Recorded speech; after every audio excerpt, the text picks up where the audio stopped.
Hi, I'm Christina. Hi, I'm Tempest. And together we are the Sirens. It's season 2.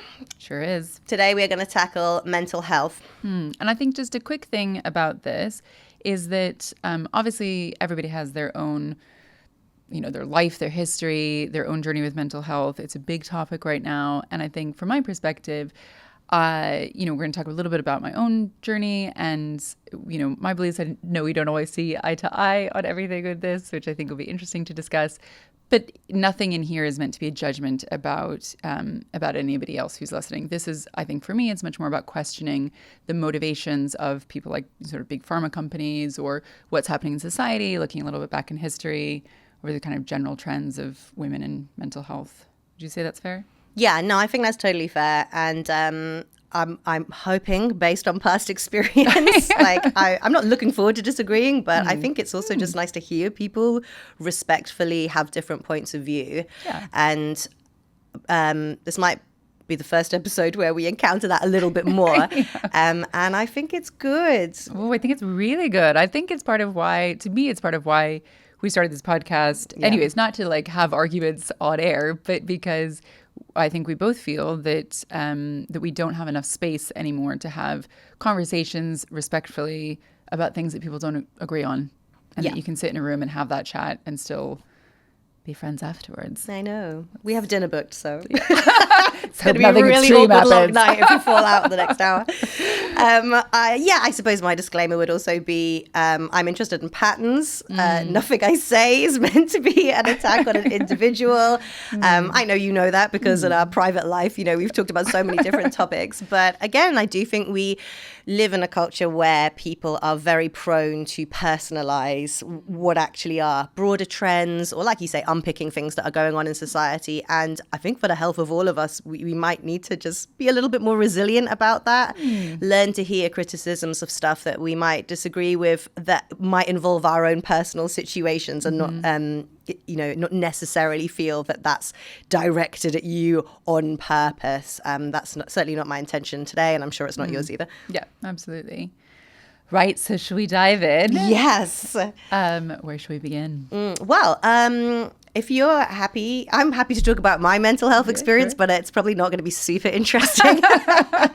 I've been to a therapist once in my life, very briefly. I went to a vocal therapist. I don't know how usual that is. I was going through a really difficult time emotionally in my personal life, and it really impacted my singing.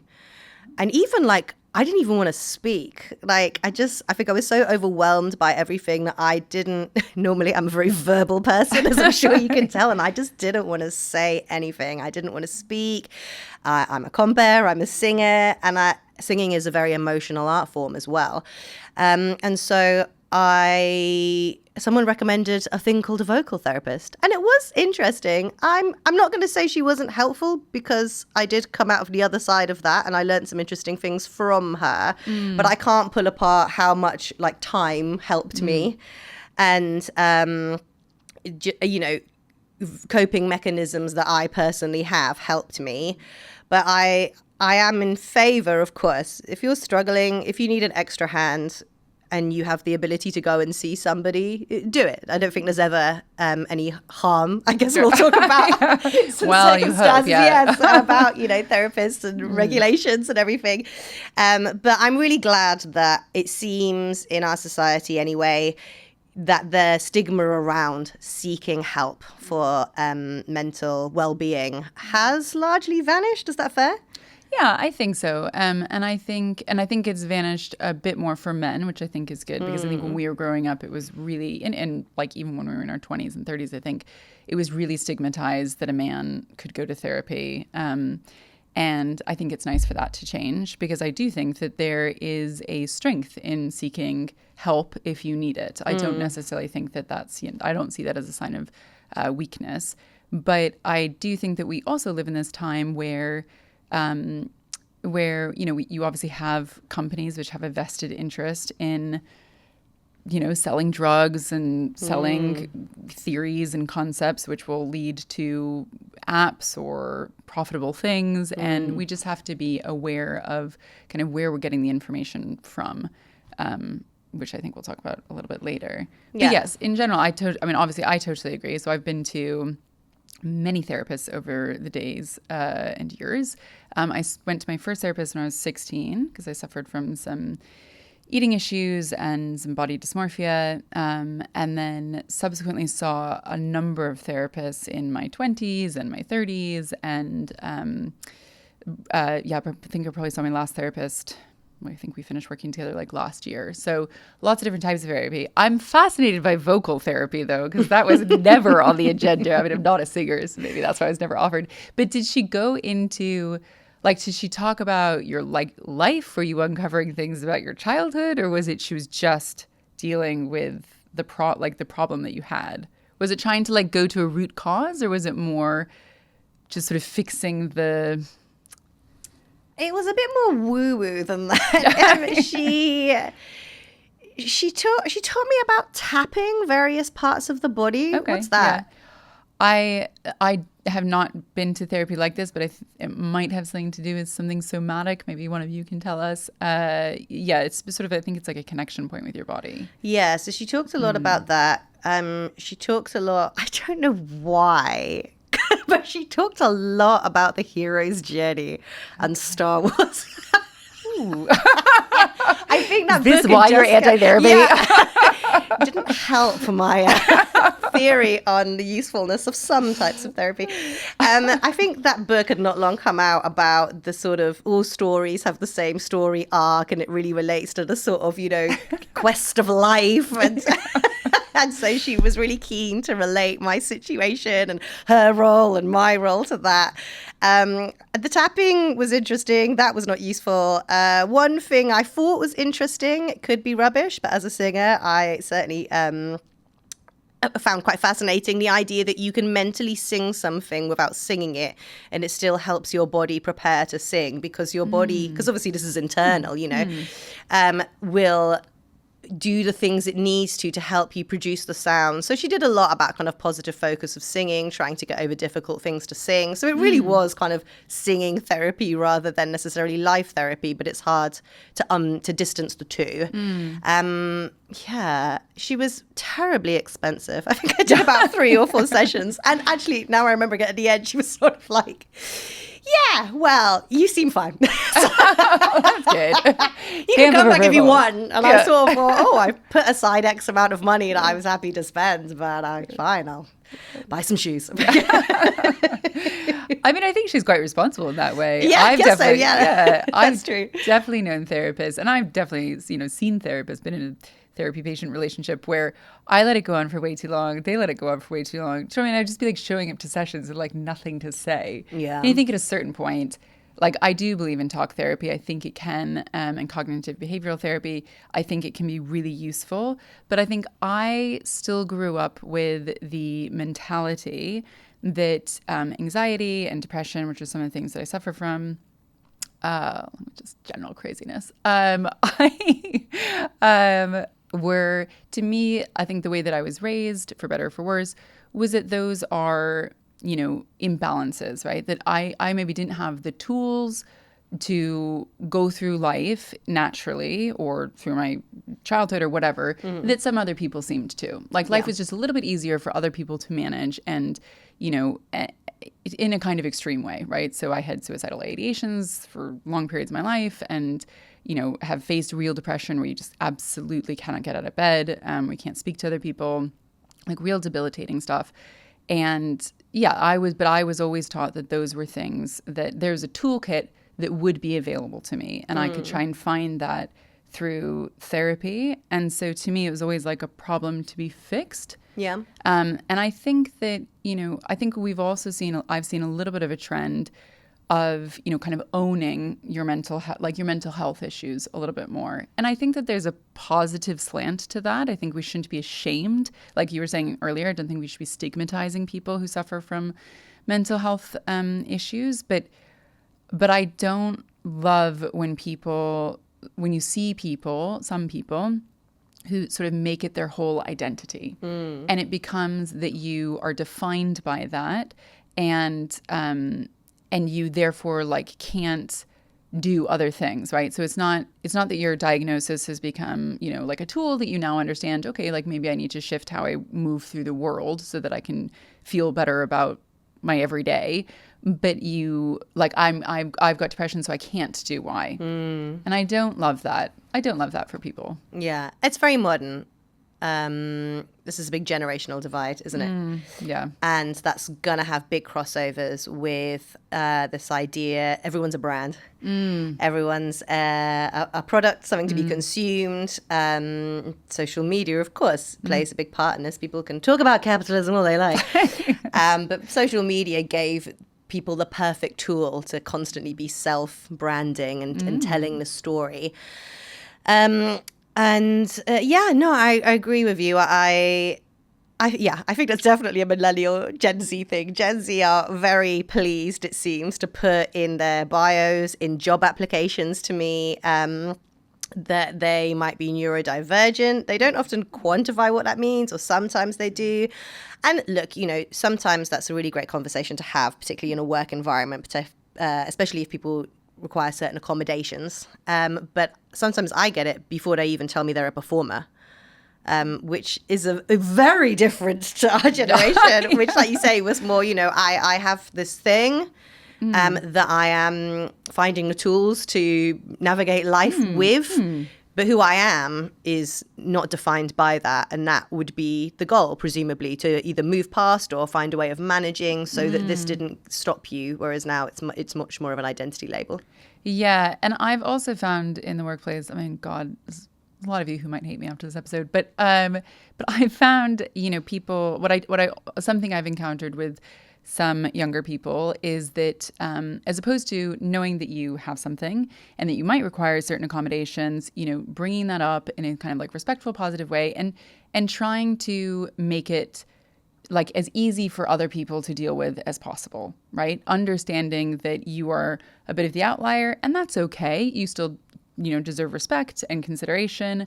But what I've seen is some people will approach that conversation from a means of entitlement and that everybody else must just circle around them and do whatever is required to accommodate that. And I am not talking about physical disabilities or disabilities, which I'm talking about mental health issues like anxiety or mental health issues, which can be serious, but I'm not talking about like a psychosis or something. Yeah. No, I understand. And I'm also not a fan of that. Psychosis? No, I'm not sure it is. Well, so do you find this, is this an age group thing? In my experience. Yeah. Yeah. I once got into a full disagreement in a work situation. So it's considered in some pockets incredibly offensive to say to somebody, oh, you might consider putting that in the information before you come to a show or before you come to work, just so everybody is aware of how best to create an environment for you that will help you thrive. I presumed that was a very accommodating thing to say. Seems nice. Well, apparently it is not. Oh, wow. That's, big generational difference. Shall we talk about young people then? Because sure. This why not? Is very the intersection of lots of things that have happened in the last 20 or so years. I guess for context, I did a little bit of a deep dive into what people mean when they say we're going through a mental health crisis. Obviously, we're in the UK. Yeah. I think there's definitely crossovers with lots of wealthy countries, the States. You know a little bit more about the States, although you live here. But don't at me because I'm not. This might not be relevant for every single country. Okay. So when people are talking about mental health crisis, what they tend to be talking about are Gen Z, first of all. So young people. Young people are having much more elevated levels of depression, anxiety. And just the ability to kind of cope with what we would have thought was the general highs and lows of life and school and exam pressure. And they therefore are also having a much higher level of mental health interventions at school age and in the school environment, as well as potentially, at home with regards to what their families, their parents might arrange for them, their caregivers. There are lots of reasons for that. Social media, we've discussed in adulting. Yeah. a massive kind of safetyism culture that's grown up around children. So parents have not let their kids go out and play unattended, get into scrapes, get into disagreements. They've been much more monitored. Their free time has been much more strictly kind of managed. And so they've had sort of a lack of resilience. COVID, we already live in a very online sphere, which really has harmed, it seems, we're finding out, has harmed young people's cognitive abilities to develop, literally. But also, I think, unless you sit with somebody, it's really hard to read nuance, body language. Like, there's what people say, and then there's how they say it, how they look when they say it. So to kind of understand the nuances of like personal interchanges, to learn conflict resolution, to learn general resilience physically and mentally. So some of those are general factors that have gone into that. And then the other peak mental health crisis in terms of, again, can be like eating disorders, depression, anxiety, self-harm, are women in that kind of 25 to 35 period. So I guess that's younger millennials, which I thought was quite interesting. I wondered if so you do sort of have a slight class factor here.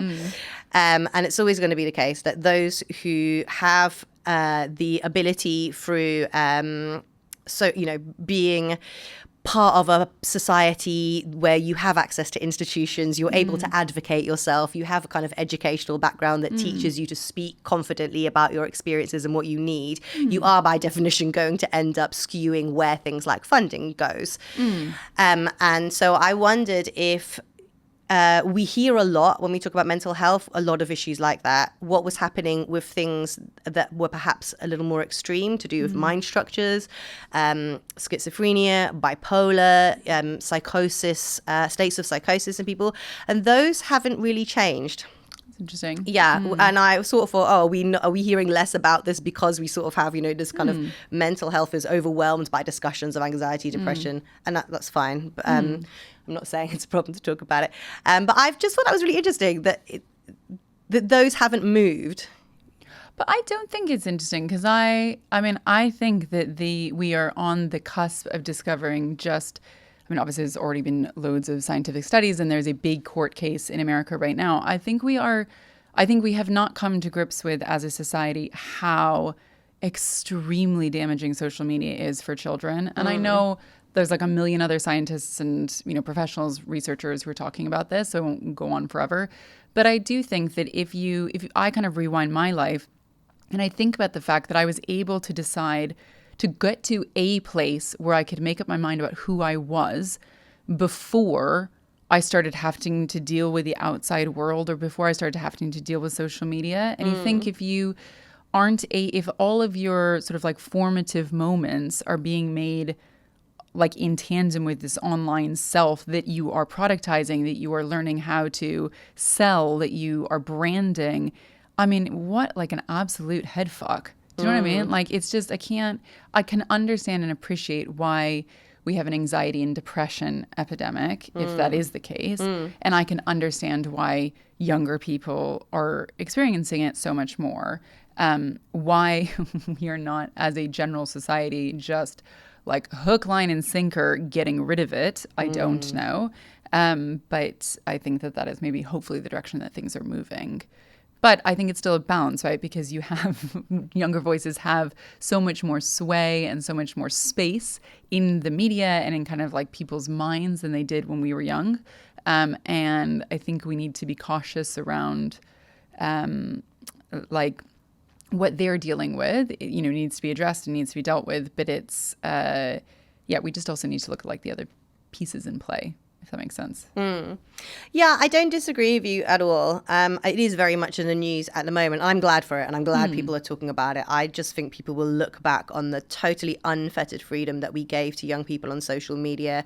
And not just that, even like, sticking your kid in front of a phone to play computer games. I see kids in prams holding phones without a thought to what does that do to the development of the brain. This is awful. I just think people will be horrified. Yeah. And you sent me a very interesting article, which so made me laugh, not the article, obviously, but it kind of reflected a conversation I was having with my husband about a court case that's happening in the States where a young person is suing, please correct me if I'm wrong, some of the big social media companies. And I guess it's a test case kind of because they're arguing that their platforms impaired their ability to develop naturally to the best of their capabilities in terms of how their mind works, and also their severe mental health issues that came from companies like Meta. 2 of the companies have settled.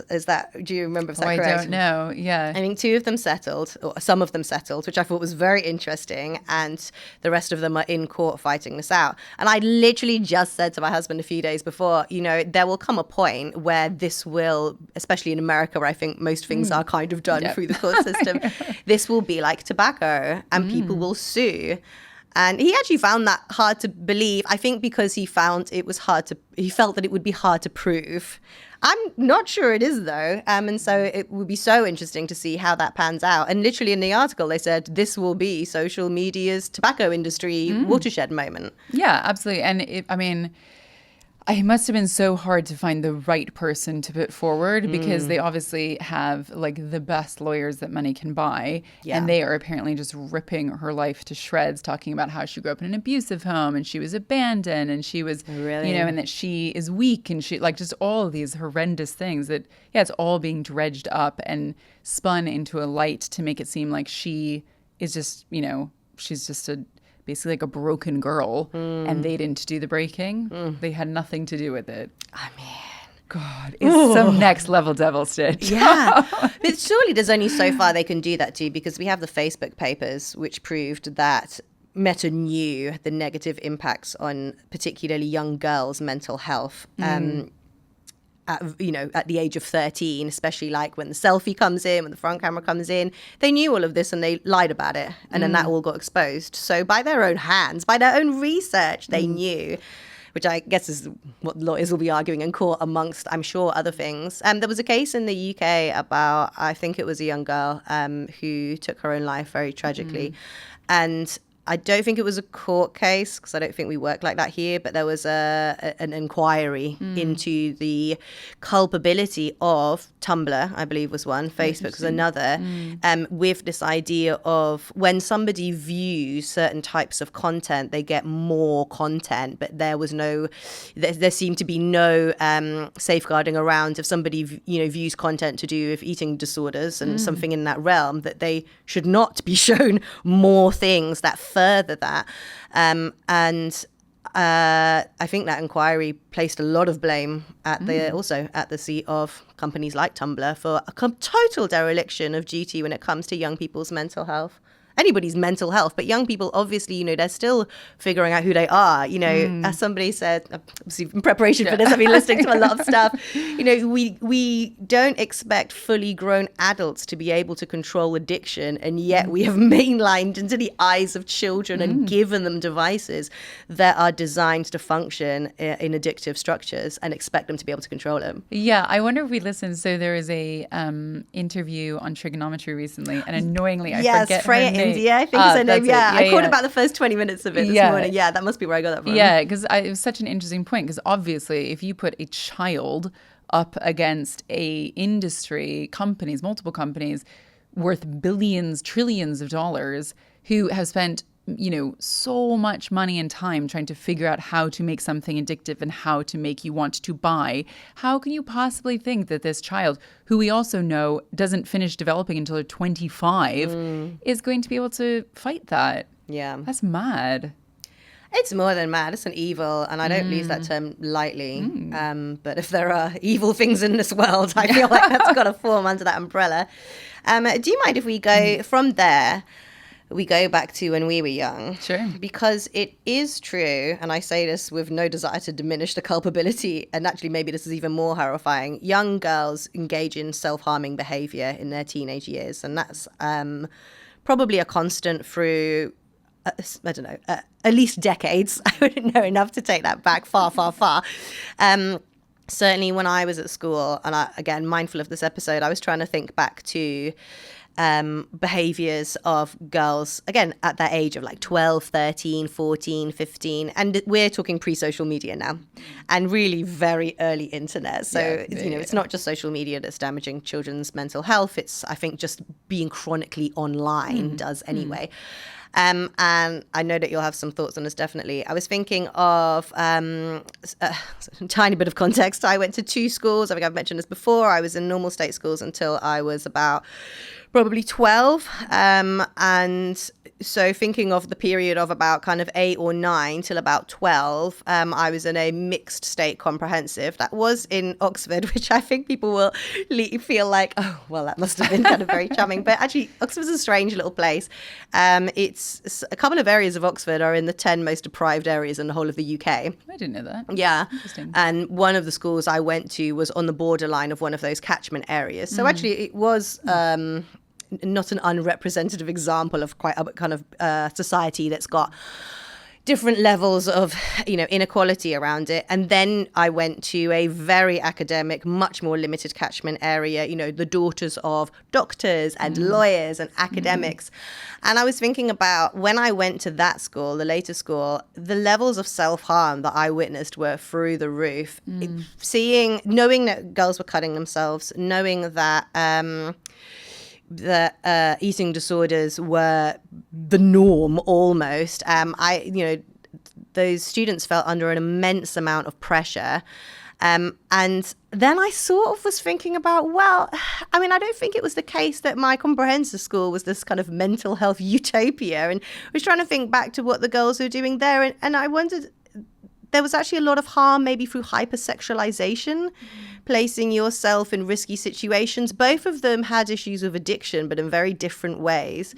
But we do have this period where girls are under immense amount of pressure to how likable they are, their place in the social circle, how much they fit in their teenage years, especially their younger teenage years. And it's the old adage, men turn their pain and conflict externally, and women turn it internally. Yeah. And girls learn that from puberty and potentially just before. Pre-internet, what are your thoughts on that?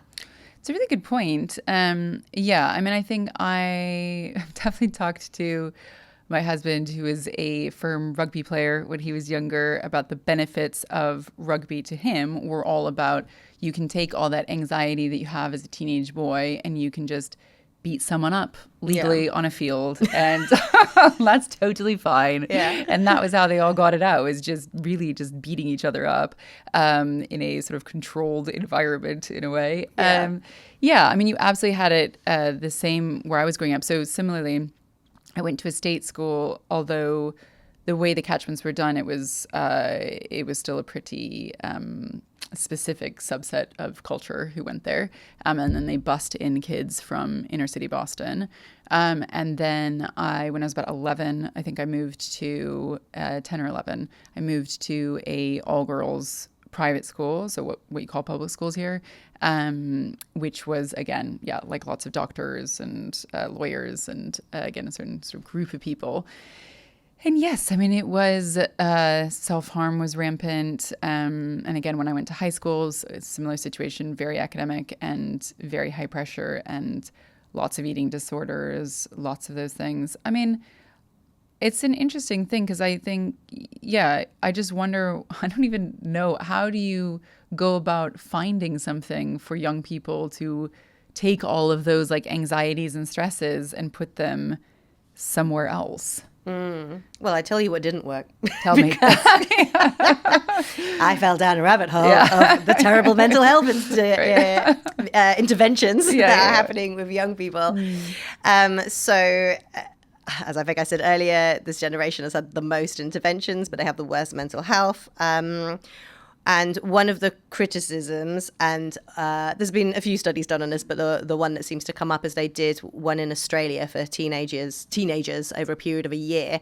And I gave them sort of a time to chart their feelings and their moods every week. And then they checked in on them to see whether that had any impact on their mental health.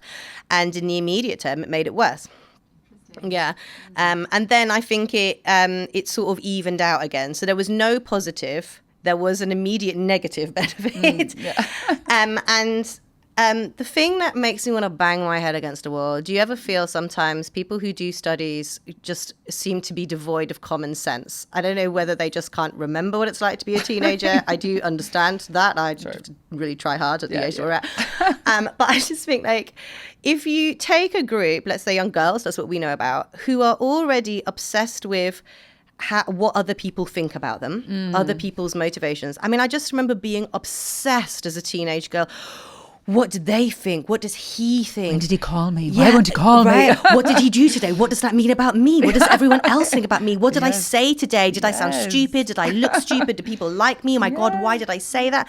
And then you say to them, every week, we're going to sit down and you can think about all of that and write it down. I mean, that's insanity to me. What absolute nonsense. And the sort of critique of the study, there's a few of them. One of them is, of course, they made the children ruminate with no coping skills to deal with what came up, which seems totally a dereliction of duty here.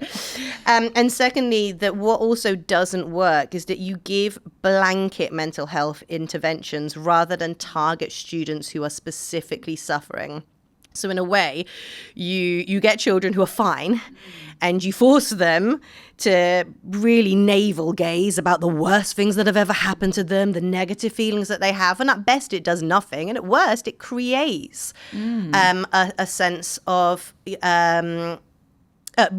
can exacerbate, or oh my God, what am I trying to say? It can create a sense of non-mental well-being. It's stirring up something that's not necessarily there. Thank you. Or at least, that you wouldn't have thought about for more than 2 seconds, except for now you have an hour and it's all you can think about. And stuff like this drives me up because it's just so stupid.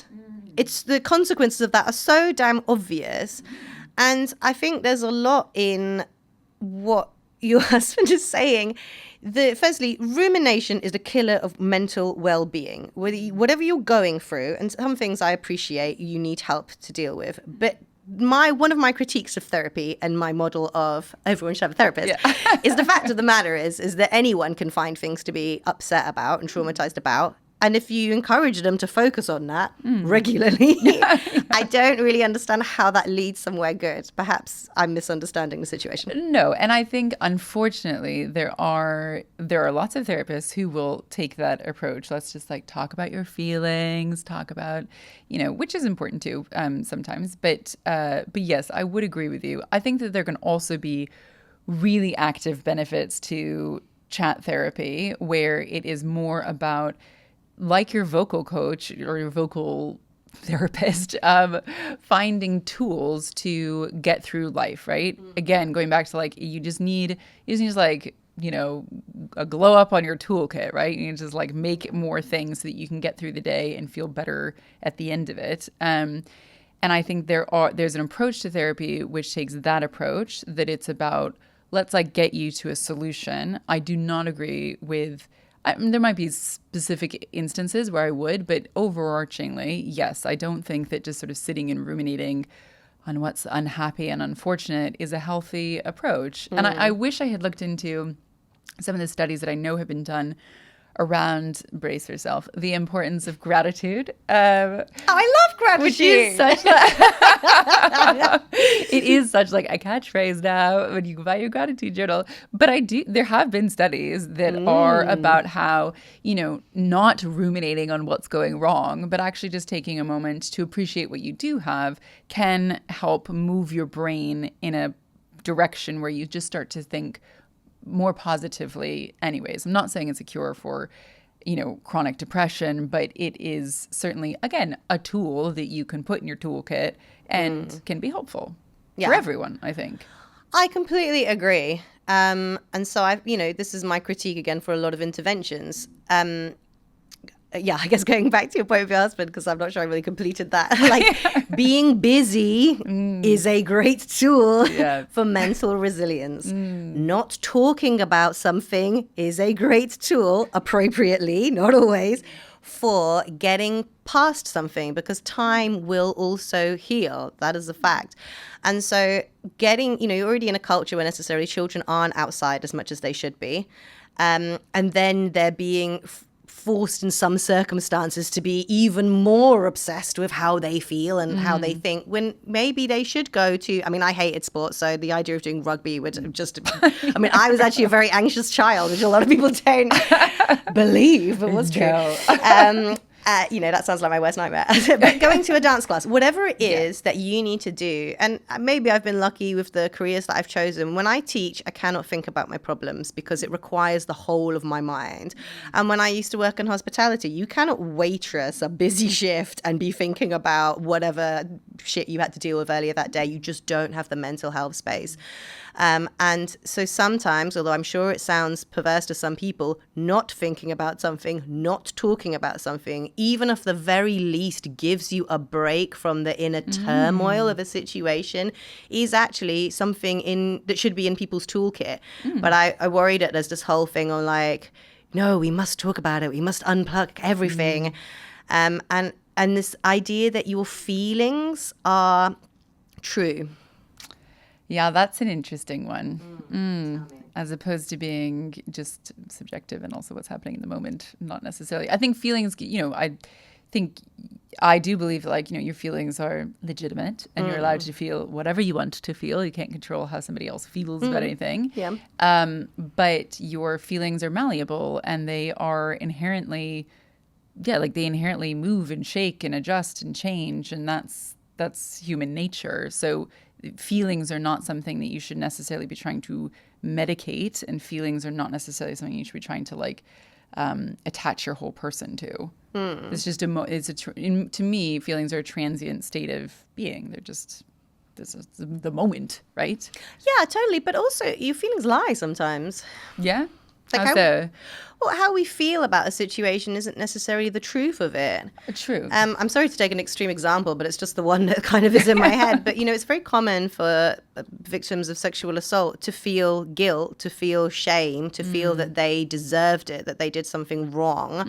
And we already have this common understanding, hopefully, in our society that those are misplaced feelings. They're sort of, the trauma is twisting what happened to you into feeling that you could have done something, when the reality is that none of those feelings are true. Yes. Do you know what I mean? Yeah. That's so your a really good feelings point. lie to you all the time. And again, I worry about this idea that like everyone would say that the saying is everyone's feelings are valid. Yes, everyone's feelings are valid, but how often do people talk about, but they might be lying?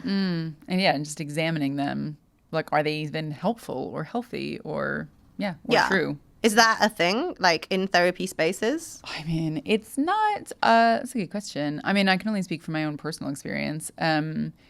But yeah, sure. I suppose we would do. I've certainly done some work on just how I see myself is not necessarily how I might see myself in a moment is not necessarily what it needs to be or what it is or what it is. Yeah.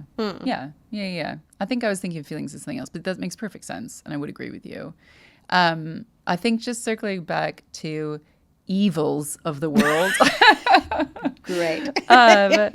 Part of now, this might be common knowledge. I know but when I was told, and I was only told like a couple years ago, it was new to me, and so I'm wondering if it would be interesting for other people. So obviously, America has a huge social influence, like a cultural influence, for better or for worse, over the UK and other parts of the world. So I had seen a big trend in, more and more diagnosis, like types of diagnosis, or however you say it, coming out, and that they're, again, just there's like more and more varieties of things that you can be given, or like your personality your person attributed to, or your illness is attributed to. And I was wondering why that is. And I found out that obviously because, for those of you who don't live there, America has a super toxic health insurance ecosphere. So most people have to pay an extortionate amount of money for monthly health care, with a big, missing the word, but you have to then, on top of that, you'll have to then pay for a certain amount of money, often sometimes like $10,000 before they even kick in on the free insurance, right? And there'll be a limit to how much insurance they'll give you. And I'm talking, my mom paid, when she was much younger, having had no illnesses, $1,800 a month for the insurance. And then a deductible. Then she had a $30,000 deductible. So she'd have to spend $30,000 before the insurance company would even pay for anything. Yeah. Is that normal? I think the deductible is a little bit high, but I know people who are younger than me, 28, right? 20, significantly younger than me, 28, 29. You're talking about early 26. Yeah, older than me, who pay $1,100 a month. $1,100 a month for insurance. Oh my and then goodness. you have the deductibles. Then you have if you have to pay for drugs, et cetera, et cetera. So, and the part of why this is many reasons that I won't bore you with, but part of the reason why insurance is so expensive is because, or like part of why you'll spend so much money there is you need the insurance, because if you go outside of insurance, everything has these crazy numbers attached to them, right? So your drug that you need to access could cost you literally tens of thousands of dollars, which makes no sense, right? Versus if it's covered under your insurance, you might have a $60 copay, $100 copay, $300 copay, right? Something that's much more manageable. So you have to get the insurance. So in order to get the drug on the insurance, you have to be diagnosed with something specific, which comes from a book called the DSM, the Diagnostic and Statistical Manual of Mental Disease. I can't remember. What do we have here? But the DSM. Look it up. Yeah, look it up. Look it up. Yeah, and so the only way that you can you seek care, that you can get any kind of medication for mental health, is if you have been given an official diagnosis by a doctor to say you are bipolar, you do have depression, et cetera, et cetera. So it's an interesting one because you don't have access to these things without getting it, basically. Yeah. So there's a push to formalize stuff that we might have considered the kind of highs and lows, of life, and to pathologize and medicalize them. There's also a little internal grift there, isn't there? It's not really the subject of today, but it's in the interest of both parties to inflate the cost of the medication because it's all being, there's all kinds of funny stories about how much the NHS pays for something versus how much it costs on insurance in the States. That is absolutely a thing. The other very similar version of that, and I don't know again how this works in the States, which is a big row here at the moment, is you cannot get help for your children in educational environments unless they have a diagnosis for something. And there is a big I was trying to think of a smarter word than row, but that's basically what I'm going to come down to. There's a big row over, again, like, to what extent are some doctors disagree on the application of certain terms like autism or, I guess, ADHD, childhood behaviors, and whether or not they fall within a natural spectrum that might need just kind of general managing that can be done without intervention, or whether they need funding to have accommodations made. And then you're in the accommodations realm, which runs into education, which is more time on exams, not having to hand your homework in on time. And again, there's a big disagreement over, firstly, whether they work, whether they're fair, and whether they're being applied in accordance with I'm trying so hard not to put my little Toto into a quagmire here. Whether people argue that they're exaggerated, you know what I mean? Of course, yeah. And I know that people, maybe we'll delve into the ADHD and adult women aspect later. Yes, absolutely. And I think it's such a delicate and complicated and important question, because on the one hand, you have a child and you want them to have the support that they need and to have all the tools available to them. And if they need extra tools, let's give them to them. You want them to feel supported, right? I want a child who has extra needs to feel supported. I want every child to be able to go through life and in a dream meritocracy that they can all access the same amount of things and get the life that they want, right? Which will come through, good education and everything else and support. I want that. But at the same time, you also don't want to be putting labels on children. I know for some adults, it's easier to label their child as having ADHD or autism because it also shifts the blame from their parenting and perhaps behavioral problems, which need to be solved not through medication. And it's easy, right? Like you can then tag it on them. But then if you do that, and it's not maybe the absolute correct diagnosis for them, then, or I think I'm mispronouncing this, but whatever, then you also have labeled that child for their life potentially. I mean, again, in America, going back to insurance, once you have something, the other very dangerous part about it is your ability to get insurance in the future. You might pay more for insurance in the future. It is a tool that is then used against you, which is not right. But yeah, I mean, I also think, we want children to be able to like explore and to change and to grow and to not base everything on how they're feeling. And it's a tricky one. You want both those things, but I do think I mean, given how many children have been diagnosed with it recently, you do wonder, I mean, is it that every doctor just like woke up and realized something that they'd been missing before? Or is it that, there's a lot of pressure to,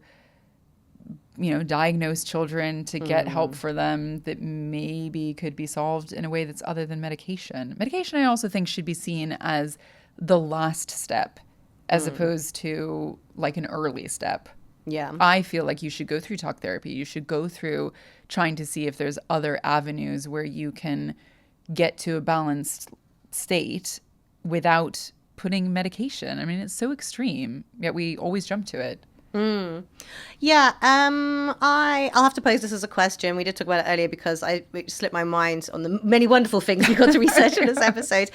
There used to be belief a little while ago that things like depression were to do with like chemistry in the brain. Ergo, the medication argument stands up because I literally had someone say this to me, like, if I had a problem with my heart, I wouldn't have talking therapy. I could take medication for it.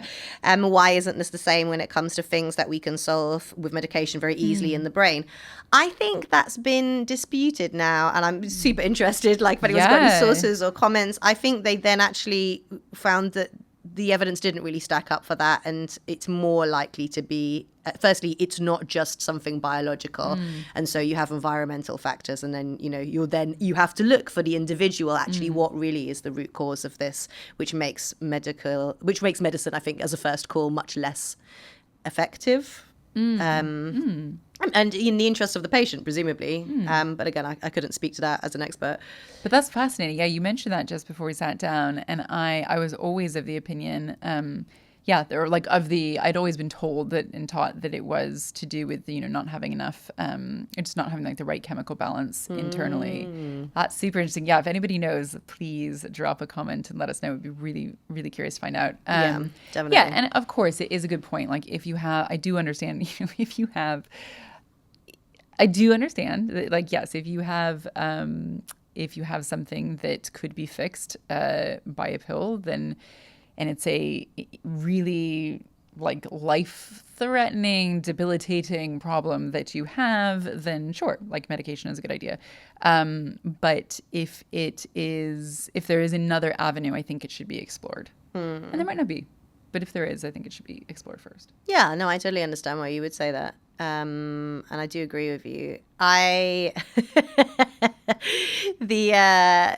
parenting comment about parents wanting that to not be their fault is savage, but unfortunately true. And before you at us, Christina and I have in our various educational establishments that we've been in, certainly been around very high achieving parents who expect their children to be very high achieving.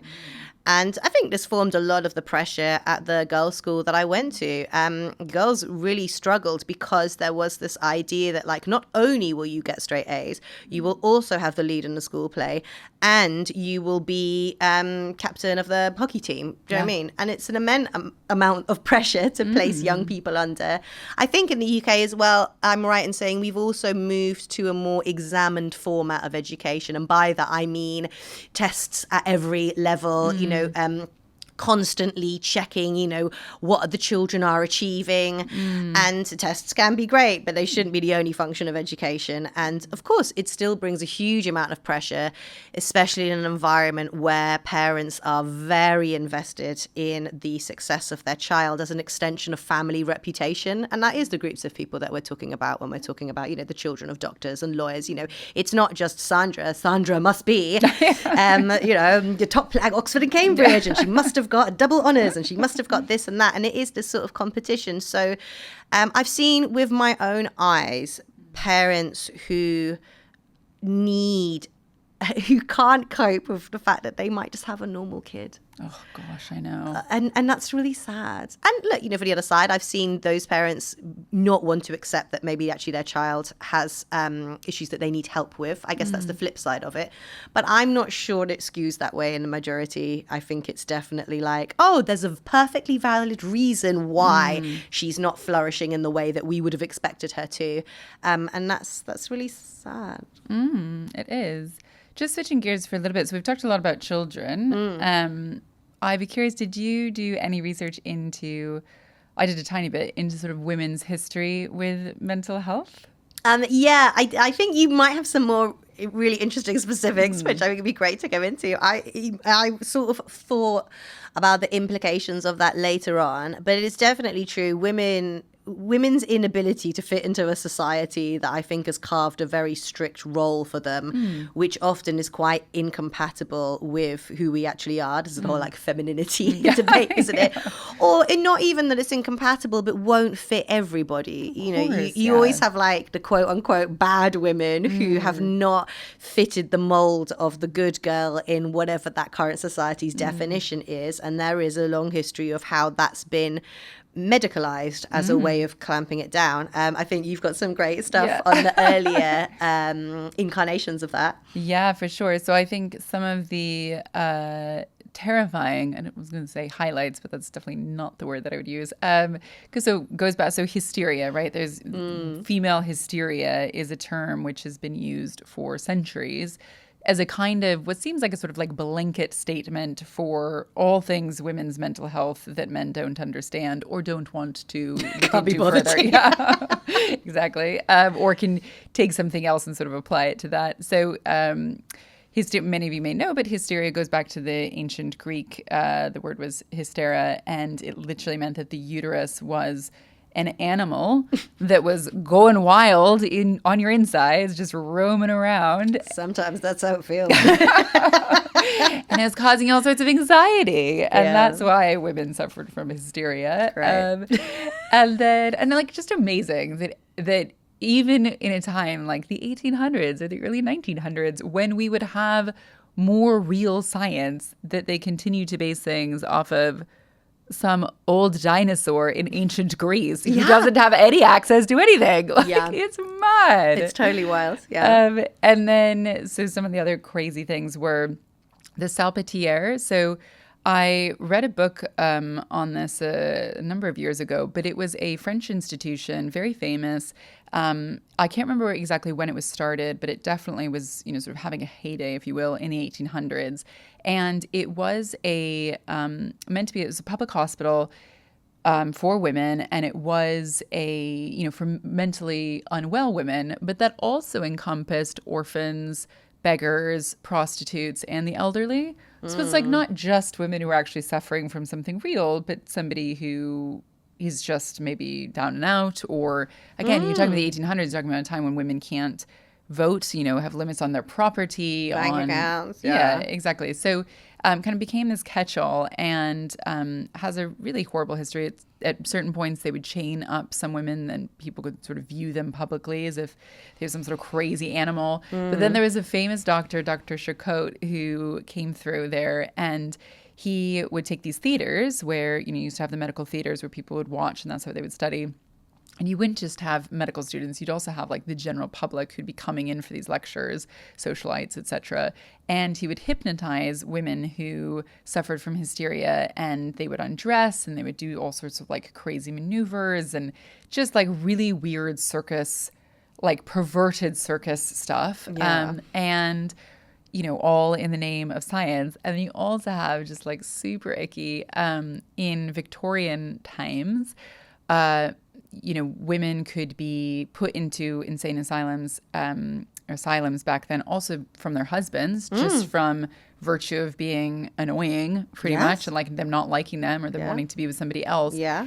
They also had, at a certain point in the 1800s, about 10% of the admissions for hospitals here were for women suffering from postpartum depression. But like had to be locked away and put in chains and, straight jackets and all sorts of other hideous things. But one of the really creepy things is one of the forms of medication, if you will, or treatment rather, for hysteria at this time was pelvic massages, which were just getting women to climax, which is so hideous. And also create this, I mean, I would love to do a little bit more research into it in what is clearly a like a thought process that women's sex has to, in their sensuality, has something wrong with it that like a man needs to fix, and that's what's causing them to be crazy. When you think, in fact, you're a man and you've just invented a way that you can perform like fellatio on a woman and call it medicine. I think they would have, I think it was more manual, because then that's the whole myth. And I actually think people have pushed back on this and say that it's not quite true. That was the invention of the vibrator, because all these doctors were getting like RSI from having to manually stimulate their female clients. I mean, there's a film about it, but I'm pretty sure that then somebody was like, yeah, that's not actually as true as fine. Okay, fine. But it's a great story. Well, anyways, feel free to correct me. But and then the other one was around lobotomies, which are truly hideous. And lobotomies in part were brought out to, as I understand it, to help cure schizophrenia. Schizophrenia shows up at least in like the 40s and 50s when lobotomies were having their moment. In much greater numbers or percentages in men. Still today. But lobotomies were performed far more on female patients. Yeah. And one of the theories behind this is that if you give a lobotomy to a man and he can no longer work, then he loses all function in society, right? Versus if you give your rebellious wife who has, you don't like the way that she behaves, or she questions too much, or insert whatever problem you have, or has schizophrenia, and that's a problem for you because it's embarrassing or reflects badly on you, or you don't want to deal with it, then she can get to a state where she can just be a docile wife who like cooks and cleans and doesn't speak. Yeah. And that is a great thing that we should all, that's like moving the woman towards the perfect woman by taking away her brain. Yeah. Mad. Oh, yeah, definitely. And then you get into this kind of like, 40s, 50s, 60s era where you have this like housewife phenomenon. And even Freud, I think, talked about like housewife syndrome, which is like being locked in the home and living vicariously through your husband and children sent women crazy. Because you're like a non-person. This is what the feminine mystique is all about.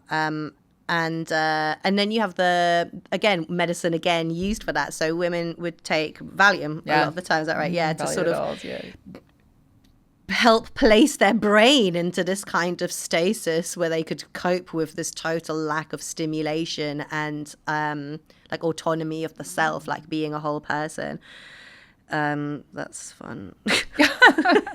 It's fun to be a woman. Fun.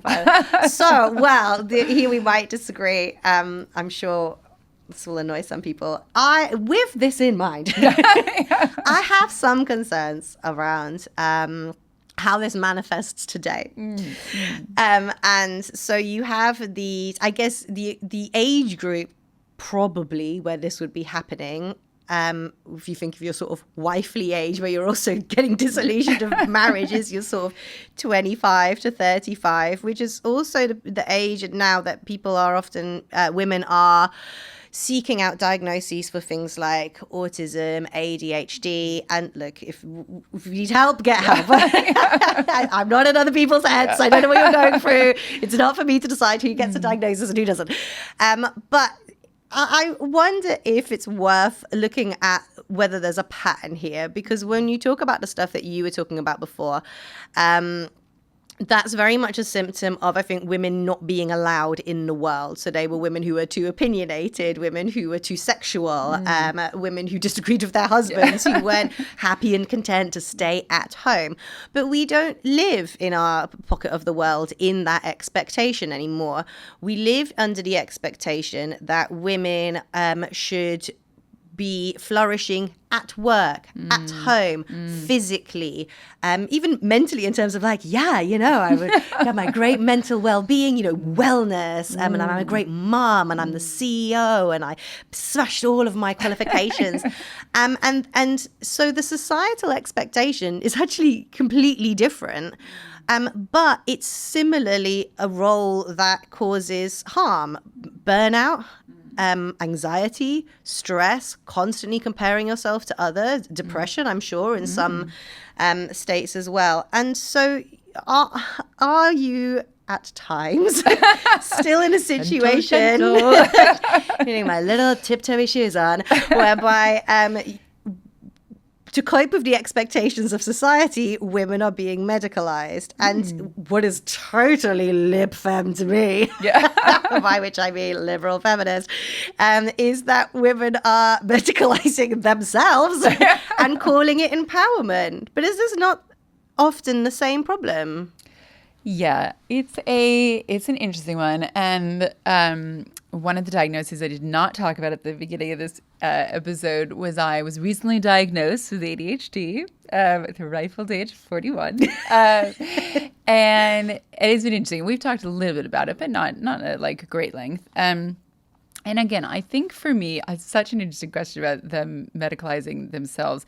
I think, again, it goes back to I would just rather live in a state of being where, and people might hate me and you might disagree with me, and that's okay, where like if you need help organizing yourself or your mind, or like you want to also, you know, understand how you fit in the world and like how you can like move through it in a way that feels good to you, and a diagnosis like and medicate or like, you know, and some form of treatment assist with that, then like as a general rule of thumb, like, okay, I can understand this is like a journey that many people might want to go on. But again, for me, I'm up for it when it's like a problem to solve. And maybe that's just the way that I was raised, right? Maybe that's not the healthy approach.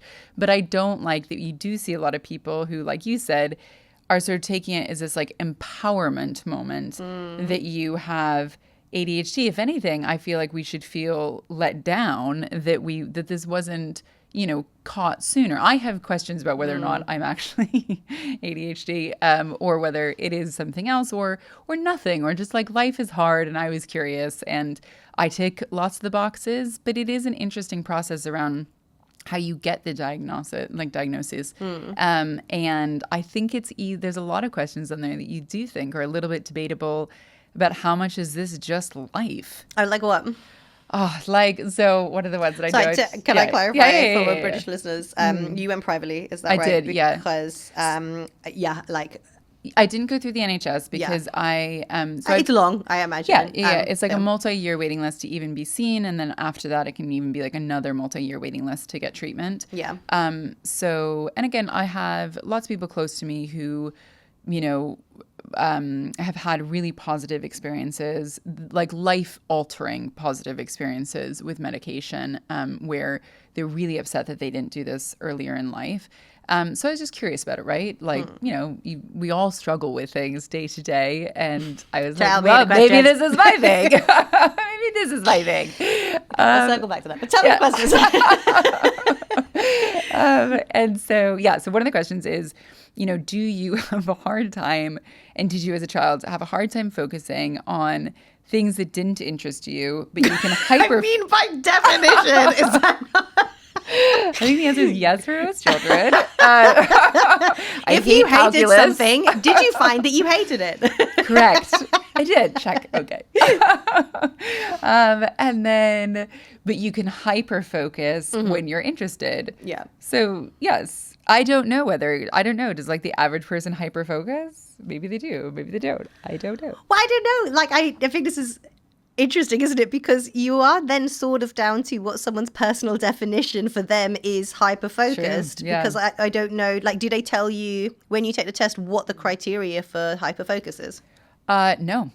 And it's all it is very subjective. And I think also, so one of the things that when we were talking about when we started this episode about the cautiousness of seeing who else you're interacting with in this space. So you may have ADHD. You may have been let down by the, you know, medical community and your doctors, and you should have gotten some form of treatment, medication or otherwise, to help you, you know, I keep saying it, like have your toolkit, like to just get through your life, right? But, you know, but yeah, there is something to be said for that. But also, you know, when and I did this knowingly, right? This is like a self-experiment. I went to a website, I went private, and one of the offers that they do is they can give you, for a fee, a certificate, you know, that you can take to your work so that you get special dispensations, and which is like obviously. I'm so glad we're filming this episode so I can practice my listening face, my non-judgment face. You can judge me all you want. No, I'm not judging you at all. I just the general. This is one of the problems of private healthcare. Surely, exactly. No industry fights its own expansion, whether it's medical, whether it's therapy. Anyway, no, totally. Yeah. And so this is super interesting. So I went through a series of questions, and you meet with a psychiatrist, and they take you through more questions, like most of the same ones. But you were right, because it's all subjective, really. There's no, and I think with most mental disorders, with a lot of mental disorders, maybe not all, it is, there is a level of trying to figure it out, and it's not necessarily black and white what somebody's suffering from, because again, it's how they express themselves, how they articulate the problem is, how they, experience it, which might be, you know what I mean? Like, it's trying to be, which is going to be different for everyone anyways. And this therapist has to kind of like sift through that. Yeah, I would argue maybe then disorder isn't the right word, because when it comes to, but even then, they're really fighting around in the dark for exactly how that manifests. When people are with things like schizophrenia and stuff, I think some of that isn't really based on the person's interpretation. Sure. Yeah. But for sure I do get what you're saying though, yeah. Yes. I suppose, in terms of like neurodivergency, you are, I guess, slightly subject, especially in adulthood, looking at how that person feels they are interacting with the world, rather than you can like tick off like a list of things. Or maybe in young children are, and you observe them, they're not necessarily reliant on them explaining, especially not retroactively, how their childhood was. Although interesting, because I know a child who went through a meeting with a therapist to see whether or not he suffered from autism. And it was not, let's observe him in his natural state of being over a long period of time and decide for ourselves. It was asking him how he experienced certain things, and in a way that felt like it could easily be, for a bad actor, very led. Like very guided into what the answers should be. Yeah. As opposed to what you're suggesting of sort of like observing it from an outside perspective. Got you. Yeah. Which is also not good. Yeah. Interesting. But yeah, you have much more experience of this than me, so I'm super interested to hear about it. But yeah, I do think that I think we need to be aware that, there's been some, if not changes, there's been some changes in communication around how we all understand ADHD, sort of shown in women, that there's more awareness of it now. And for some people, that might be a genuine light bulb moment, and things might, through getting that diagnosis and getting treatment that's appropriate for it, they might be able to lead a better, easier life, right? That they might be things might improve for them. Yeah. However, I also think that, like anything, and like you said before, you also have these huge company. You have a giant multi-trillion-dollar industry, which it's in their benefit for more people to be taking medication, to be going private. And you saw it with COVID, where you had those like little pop-up, I swear to goodness, I should have opened one of those, that I could have retired on a beach somewhere. You just open one of these like little COVID stalls, and you could go in, and for £200, you could get a certificate to travel.